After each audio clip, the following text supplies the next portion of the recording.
ഡോക്ടറെ തൊട്ടറിയാനും ആതുരസേവനം നേരിട്ടറിയാനും കുരുന്നുകളെത്തി.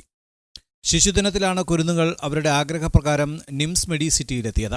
രോഗം വരുമ്പോൾ മാത്രം കാണുന്ന ഡോക്ടറെ തൊട്ടറിയണം, ഇഞ്ചക്ഷൻ വയ്ക്കുന്ന കൈകളിൽ ഭയമില്ലാതെ ഒന്ന് സ്പർശിക്കണം. ഇങ്ങനെയുള്ള 100 വട്ടം കാര്യങ്ങൾ മനസ്സിലൊതുക്കിയാണ് നിംസ് മെഡിസിറ്റിയിൽ അവർ ഒരുമിച്ചെത്തിയത്. ഉരുട്ടുകാല സർക്കാർ സ്കൂളിലെയും വിക്ടറി സ്കൂളിലെയും കുരുന്നുകളാണ് എത്തിയത്. കുരുന്നുകൾക്ക് മധുരം നൽകി നിംസ് മെഡിസിറ്റി MD ഫൈസൽ ഖാൻ കുരുന്നുകളെ സ്വാഗതം ചെയ്തു.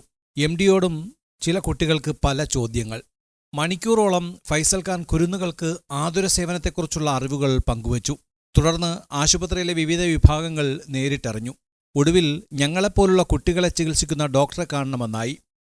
പീഡിയാട്രിക് വിഭാഗം ഡോക്ടറായ doctor Haseena, doctor CE Shebin എന്നിവരുടെ കൺസൾട്ടിംഗ് മുറികളിലെത്തിയ കുട്ടികൾ ഡോക്ടർമാർക്ക് മധുരവും നൽകി. തുടർന്ന് സംശയങ്ങളുടെ നീണ്ട നിര. ഇഞ്ചക്ഷനും മരുന്നുമില്ലാതെ ഡോക്ടർമാർ കുരുന്നുകൾക്ക് ശിശുദിന സന്ദേശവും മധുരവും നൽകിയാണ് യാത്ര അയച്ചത്.